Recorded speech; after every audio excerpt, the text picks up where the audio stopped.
نحمده ونصلي على رسوله الكريم اما بعد فاعوذ بالله من الشيطان الرجيم بسم الله الرحمن الرحيم رب اشرح لي صدري ويسر لي امري واحلل عقدة من لساني يفقهوا قولي فمثله تو اس کی مثال کمثل الکلب کتے کی مثال کی طرح ہے ان تحمل علیہ یلہس اگر تو اس پر حملہ کرے تو زبان باہر نکالتا ہے، او تترک ہو یا تو اسے چھوڑ دے یلہس تب بھی وہ زبان باہر نکالتا ہے۔ کتے کی دو خاص چیزیں جو ہیں، ایک اس کی زبان اور دوسرے اس کی شہوت، یہ دو چیزیں اس کی مشہور ہیں۔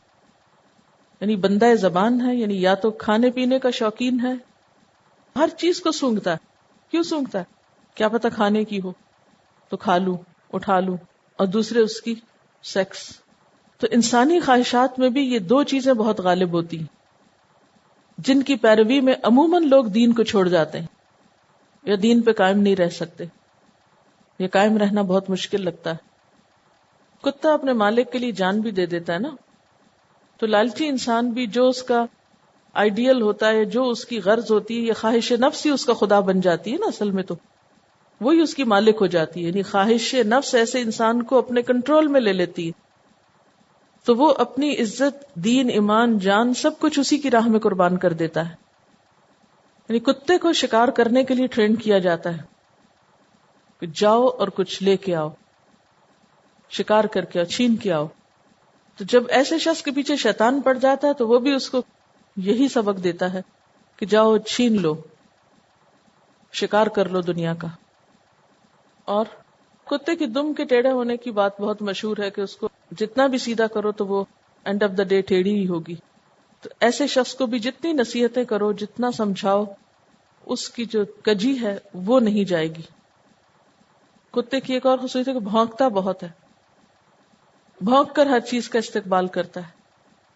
کتے کی رال ہر چیز پہ ٹپک پڑتی ہے نا، تو وہ نجس ہوتی ہے نا۔ ایسا شخص بھی دنیا کے لالچ میں اپنی جو لالچ کی باتیں اور لالچ کی جو نجاست ہے، اور وہ جو دین کو چھوڑنے کا جو وہ سارا ٹرانسفارمنگ ہے، اور دین کے اندر سے پھر کوئی نہ کوئی باتیں نکال کے دینداروں کو برا بلا کہے گا، کبھی کسی کو ملامت کرے گا، وہ اپنی نجاست بھی ہر جگہ چھوڑتا چلا جائے گا۔ کتا خوشامد کے لیے دم ہلاتا ہے بہت۔ دنیا کا لالچی انسان ہر ایک کے لیے خوشامد کر رہا ہوگا، یعنی ہر ایک سے مراد جہاں اس کا مفاد ہوگا وہاں وہ خوشامد سے کام نکالنے کی کوشش کرے گا۔ ایملیسلی پھرتا رہتا ہے، ہر وقت کسی نہ کسی چیز کی تلاش میں۔ اگر آپ دیکھیں، غور کریں کہ وہ کدھر جاتے ہیں، آتے ہیں، بس گھوم رہے ہیں، پھر رہے ہیں، کوئی مقصد نہیں زندگی میں۔ کتے اپنی قوم سے جھگڑتے رہتے ہیں، آپس میں لڑتے جھگڑتے رہتے ہیں۔ چھوٹے جانوروں پہ اٹیک کرتا ہے، بڑوں کے سامنے بھونکتا رہتا ہے۔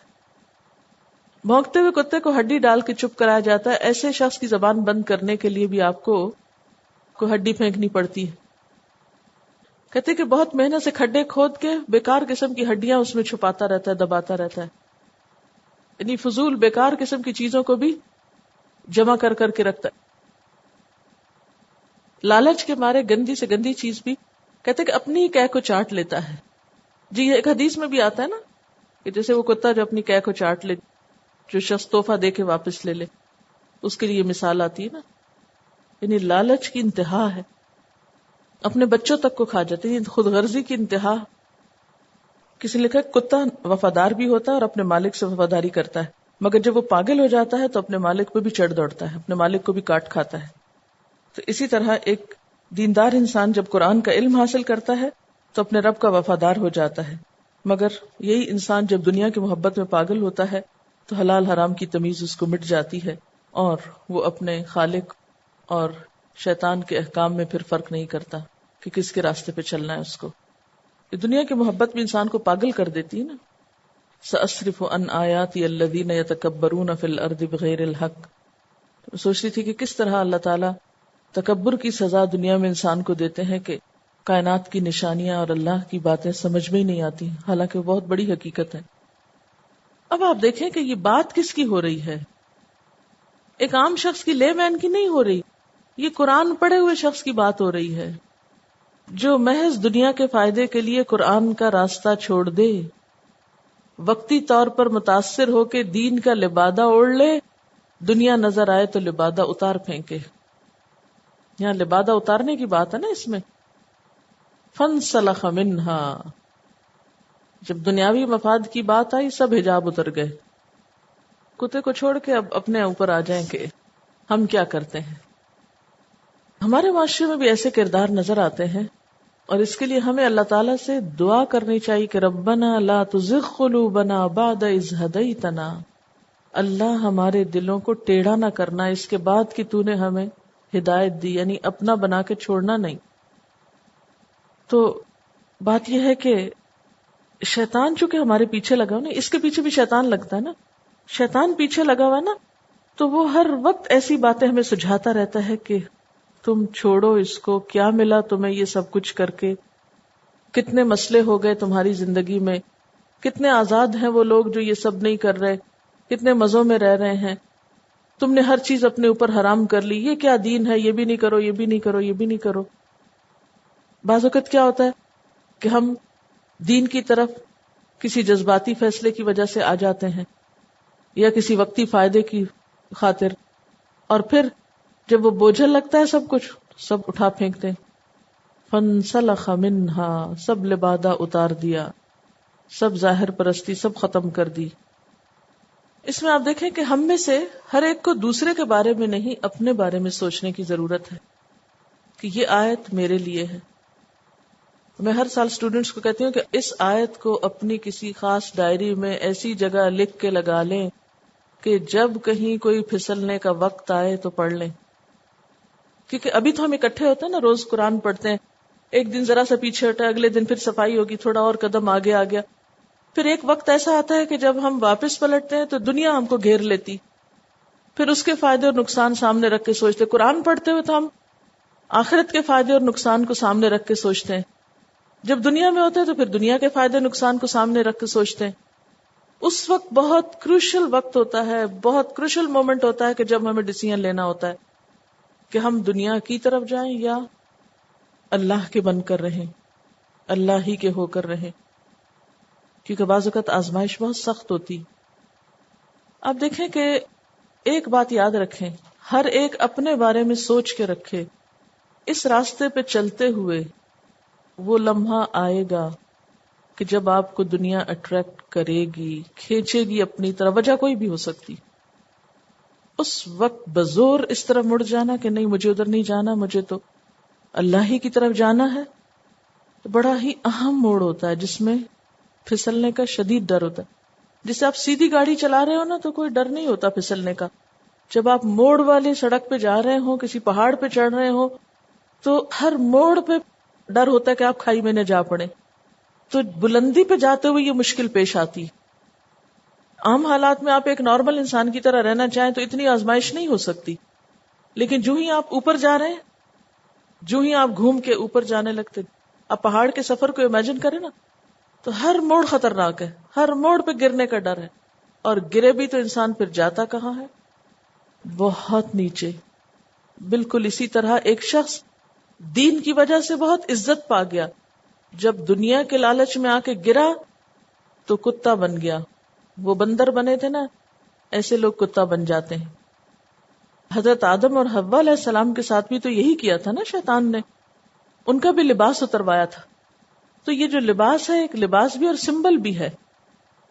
یعنی ایک لباس تو یہ نا جو ہم جسم پہ پہنے ہوئے، اور ایک لباس ایک شرافت کا لباس، ایک دینداری کا لباس.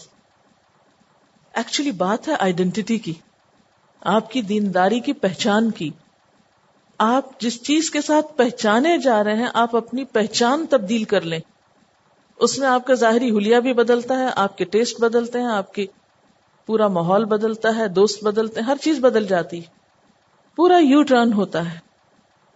پھر ہمیشہ یاد رکھیں کہ بلندیوں کی طرف جانے والے سفر پہ خطرناک موڑ ہوتے ہیں، اور انہی سے گرنے اور سلپ ہونے کا ڈر ہوتا ہے. انہی سے انسان پستیوں کی انتہا میں جا پہنچتا ہے. نیکی کے راستے میں اگر آپ چاہتے ہیں نا اللہ سے جا ملیں، اللہ سے قریب ہو جائیں، تو اس چکر میں کہیں بھی گرنے کا ڈر ہوتا ہے. ذرا غافل ہو، آپ دیکھیں پہاڑی سے کیوں گرتے ہیں لوگ؟ کیوں گرتے ہیں پتہ آپ؟ ذرا سی غفلت، ذرا سی تیز رفتاری، جلد بازی. یعنی پہاڑی راستوں پہ ایکسیڈنٹس کیوں ہوتے ہیں؟ جلد بازی کی وجہ سے، غفلت کی وجہ سے، ذرا آنکھ لگ گئی. تو بالکل اسی طرح یہاں بھی یہی خطرہ ہے. تھوڑی سی جلد بازی انسان کو کہاں سے کہاں پہنچا سکتی. حالانکہ اگر انسان آہستہ آہستہ چلتا رہتا، جمع رہتا، تو آخر ایک دن اللہ کا قرب اس کو مل جاتا، وہ اس تک پہنچ ہی جاتا. ساء مثلا القوم الذین کذبوا بآیاتنا، بہت بری ہے مثال ان لوگوں کی جنہوں نے ہماری آیات کو جھٹلایا. یعنی یہ کتے سے مثال دیا جانا بہت ہی تکلیف دہ ہے، بڑی ہی بری مثال ہے ایسے لوگوں کی جنہوں نے ہماری آیات کو جھٹلایا. وَأَنفُسَهُمْ كَانُوا يَظْلِمُونَ، اور اپنے نفسوں پر وہ ظلم کرتے ہیں. مَن يَهْدِ اللَّهُ فَهُوَ الْمُهْتَدِي، جسے اللہ ہدایت دے وہی ہدایت پاتا ہے.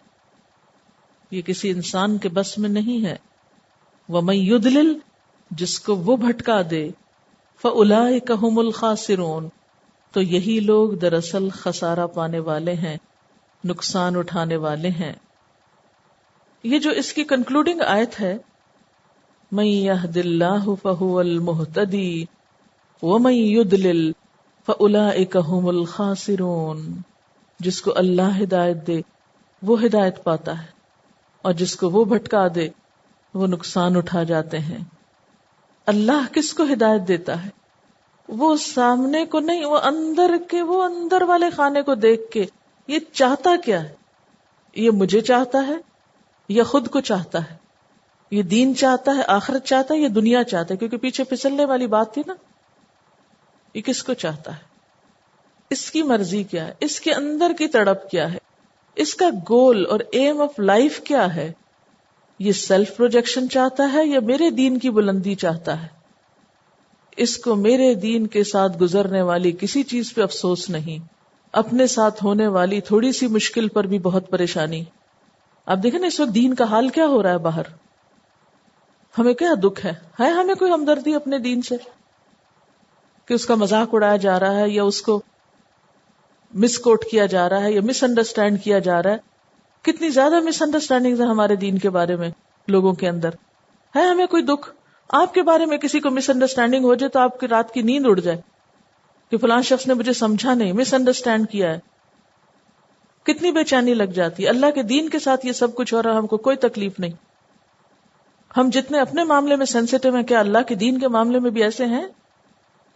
پھر اللہ کو نہیں پتا چلتا کہ ایک شخص کی مرضی اور نیت اور ارادہ اور منزل کیا ہے، وہ چاہتا کیا ہے. پھر وہ ہر ایک کی چاہت کے مطابق اس کو دیتا ہے. حقیر چاہیے، حقیر دنیا چاہیے، لے لو، چھوڑو یہ سب کچھ، آؤ چند دن کے مزے کر لو، یہ کام کوئی اور کر لے گا. اللہ کا دین ہمارا محتاج نہیں ہے. جب ہم نہیں تھے نا، یہ سب کچھ جب بھی ہو رہا تھا، اور جب ہم نہیں ہوں گے جب بھی یہ سب کچھ ہوتا رہے گا. صحیح بخاری میں ایک چیپٹر آتا ہے، اللہ تعالیٰ بعض اوقات ایک فاسق و فاجر سے بھی اپنے دین کو قوت دے دیتا ہے. اللہ اپنے دین کی خدمت کسی کافر سے بھی لے سکتا ہے. اس کو بچانے کے لیے وہ کسی کو بھی وسیلہ بنا سکتا ہے. اسے ہمارے جیسوں کی ضرورت ہے؟ ہرگز نہیں. اگر ہمارے حصے میں کوئی کام آیا اس کو پڑھنے پڑھانے کا تو یہ ہماری خوش قسمتی ہے. اور اگر ہم اس کی قدر نہیں کریں گے تو وہ یہ نعمت کسی اور کو دے دے گا. اور وَمَن يُضْلِلْ، دلہ کا کیا معنی ہوتا ہے؟ راہ گم کر بیٹھنا، رستہ چھوڑ کے دوسری طرف نکل جانا. فَأُولَئِكَ هُمُ الْخَاسِرُونَ، اللہ کا کچھ نقصان نہیں، وہ خود نقصان اٹھائیں گے. وَلَقَدْ ذَرَأْنَا، اور البتہ تحقیق پیدا کیا ہم نے، لِجَہَنَّمَ، جہنم کے لیے. کس کو پیدا کیا جہنم کے لیے؟ کثیرا من الجن والانس، بہت سارے جنوں اور انسانوں کو. بہت سے جن اور انسان تو پیدا ہی جہنم کے لیے ہوئے. کیوں؟ اس لیے کہ لہم قلوب، ان کے پاس دل ہیں، لا یفقہون بہا، وہ ان سے سمجھنے کا کام نہیں لیتے، وہ سمجھتے نہیں. وَلَهُمْ أَعْيُنٌ، ان کے لیے آنکھیں ہیں، لا یبصرون بہا، وہ ان کے ساتھ دیکھتے نہیں. وَلَهُمْ آذَانٌ، ان کے لیے کان ہیں، لا یسمعون بہا، وہ ان کے ساتھ سنتے نہیں.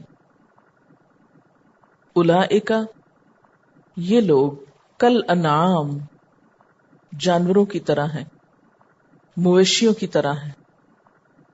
بل ہم اضل، بلکہ وہ زیادہ بھٹکے ہوئے ہیں، یعنی جانوروں سے بھی بڑھ کر گمراہ ہیں. یہ کون لوگ ہیں؟ اولئک هم الغافلون، یہ غافل لوگ ہیں. یہاں غفلت کی سزا بتائی جا رہی ہے. غافل لوگ جن کے پاس دل، آنکھیں، کان سب کچھ ہیں، لیکن وہ ان سے کام نہیں لیتے، اس لیے ان کا انجام جہنم ہوگا، آگ ہوگی. ایسے لوگ جانوروں سے بھی بدتر ہیں. یہ ہے اس آیت کا سمپل مطلب،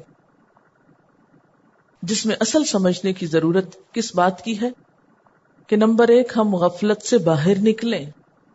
غفلت کیا ہوتی؟ کسی بھی چیز کی پرواہ نہ کرنا، اپنی سوچ، اپنے خیال، اپنی خواہش کے مطابق جینا، اہم چیزوں کو اہمیت نہ دینا، نقصان دہ چیزوں سے بچنے کی فکر نہ کرنا. بالکل ایسے ہی جیسے ایک اسکول میں جانے والا بچہ، ایک بچہ جو اپنی پڑھائی سے، ہوم ورک سے، امتحان سے غافل ہے، اسے یاد ہی نہیں کیا ہوم ورک ملا، اسے یاد ہی نہیں امتحان کب ہے، تو اس کا ایٹیٹیوڈ کیا ہوگا؟ وہ اور کھیلوں میں مصروف ہوگا اور اسی کو اپنا مقصد زندگی بنائے ہوئے ہوگا. اس کے برعکس دوسرا بچہ جو کہ حساس ہے، سمجھدار ہے، کانشیس ہے، کیئرفل ہے، وہ ہر روز پڑھنے میں بھی توجہ رکھے گا، ہوم ورک کو بھی توجہ سے کرے گا، اور امتحان کی تاریخوں کو بھی یاد رکھے گا اور اس کے لیے تیاری بھی کرے گا. ہیں دونوں ہی ایک کلاس میں، لیکن دونوں کا رزلٹ بالکل مختلف ہے. کیوں؟ اس لیے کہ دونوں کا ایٹیٹیوڈ بالکل فرق ہے. اب اگر کوئی یہ کہے کہ اس کو تو داخلی فیل ہونے کے لیے کرایا تھا، تو اس کا یہ مطلب نہیں کہ ماں باپ کا مقصد فیل کرنا ہے بچے کو پڑھا کر. مراد اس سے یہ ہے کہ اس کے تو آثار اور اس کے اعمال اور حرکتیں ہی بتاتی تھی کہ یہ فیل ہوگا.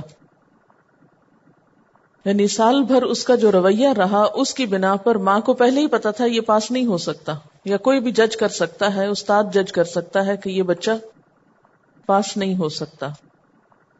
بالکل اسی طرح اللہ تعالی اپنے بندوں کے بارے میں ان کی حرکتوں، ان کے کاموں، ان کی سوچوں کے بارے میں ان کو پیدا کرنے سے پہلے ہی جانتا ہے. یہاں پر دراصل تقدیر کا مسئلہ آتا ہے. تقدیر ہے علم اللہ السابق. تقدیر دراصل اللہ تعالی کا علم ہے، سابق، سبقت لینے والا، یعنی پہلے سے ہی. ہمیں کسی چیز کا علم کب ہوتا ہے؟ جب ہم اس کو دیکھ لیتے ہیں. دیکھنا علم کے ذرائع میں سے ہے نا. جب کوئی چیز ہو جاتی، مخلوق کو اس وقت علم حاصل ہوتا ہے جب کوئی چیز مخلوق کے سامنے پیش آ جاتی ہے. لیکن اللہ تعالیٰ کو علم کب ہوتا ہے؟ پیش آنے سے پہلے ہی. یہ فرق ہے خالق اور مخلوق کا. عالم الغیب والشہادہ، غیب اور حاضر کا جاننے والا، جبکہ انسان صرف کس کو جانتا ہے؟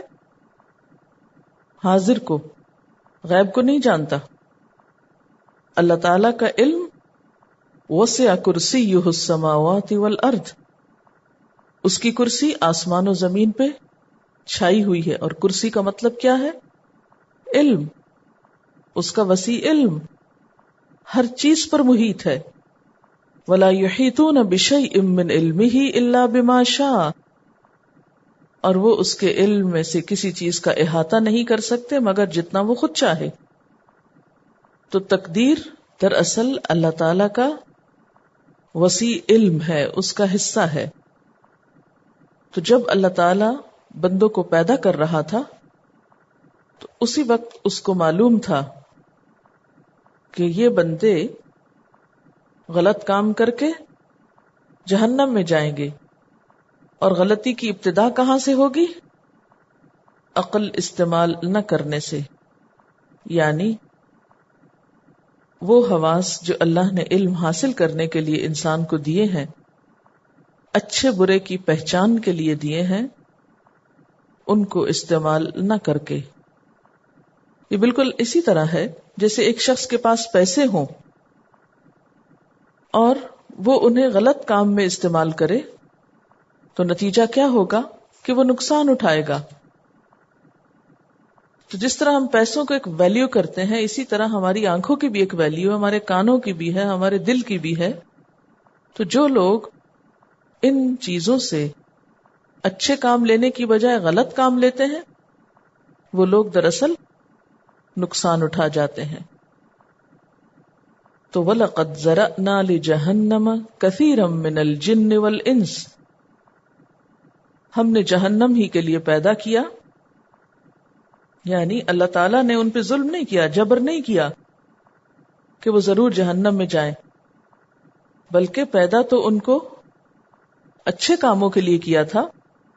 ان کو دل، دماغ، آنکھیں، کان سب دیے تھے، لیکن انہوں نے ان سے کوئی کام ہی نہیں لیا، بلکہ ان چیزوں سے وہ غلط کام لیتے رہے، جس کے نتیجے میں وہ بالآخر جہنم کا ایندھن بن کر رہے. دنیا میں بھی آپ دیکھیں کہ جب آپ کسی کے بیہیویئر کے بارے میں کچھ جانتے ہوں تو اس کے ساتھ معاملہ کرتے وقت آپ کو پہلے ہی کچھ اندازہ ہو جاتا ہے کہ یہ شخص کیا کرنے والا ہے. اور جس چیز کے بارے میں آپ جتنا زیادہ تجربہ، مشاہدہ اور علم رکھتے ہوں، اس کے بارے میں آپ اتنا ہی زیادہ بہتر طور پر پریڈکٹ کر سکتے ہیں. انسان کا علم تو ناقص ہے، اس لیے اس کی جو پریڈکشنز ہیں وہ بھی ناقص ہوتی ہیں.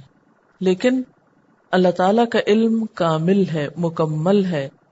اس لیے انسانوں کو پیدا کرتے ہوئے اس کو پتا تھا کہ یہ کیا کریں گے.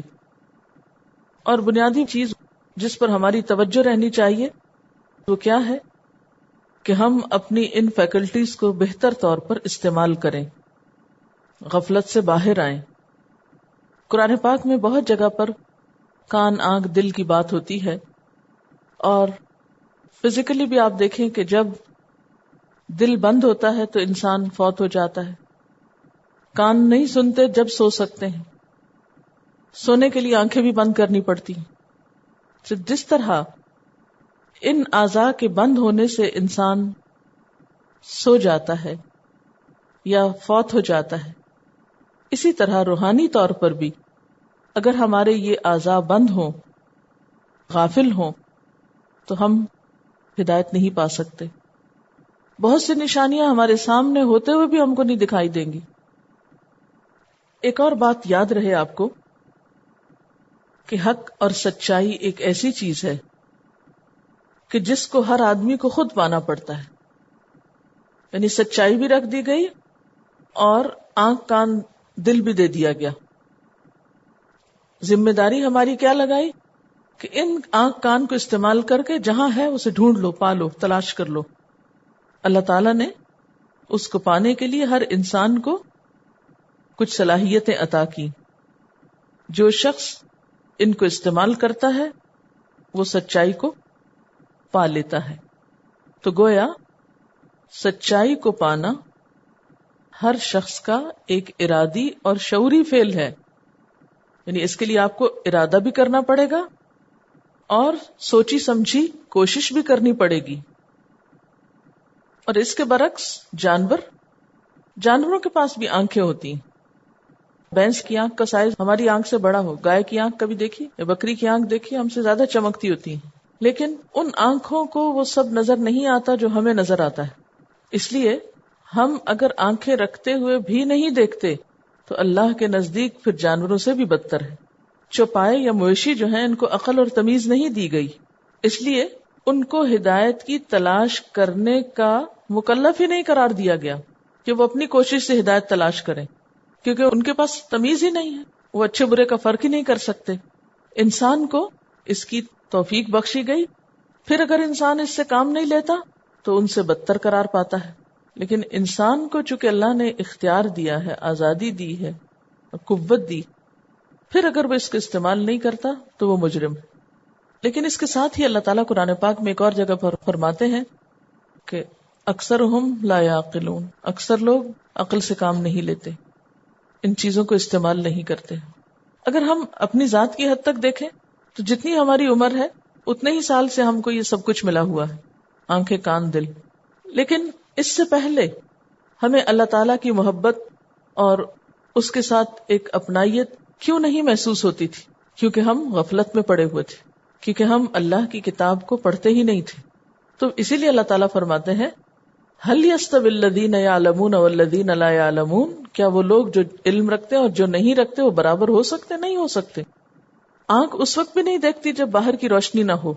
اسی طرح ہمارے اندر سچائی کی طلب ہو بھی, لیکن ہم آنکھ کھول کر اس کتاب کو پڑھے نا, سچائی کہاں سے ملے گی؟ نہیں مل سکتی. دیکھنے کے لیے آنکھ کی روشنی بھی ضروری ہے, خارجی روشنی بھی ضروری ہے, ورنہ انسان کو ہدایت نہیں ملتی. ہمارے پاس آنکھوں کی روشنی تو تھی لیکن قرآن کی روشنی نہیں تھی, اس لیے ہم نے اپنے عقل فکر کو اور کائنات کی ان ساری چیزوں کو دیکھ کر رب سے تعلق قائم نہیں کیا.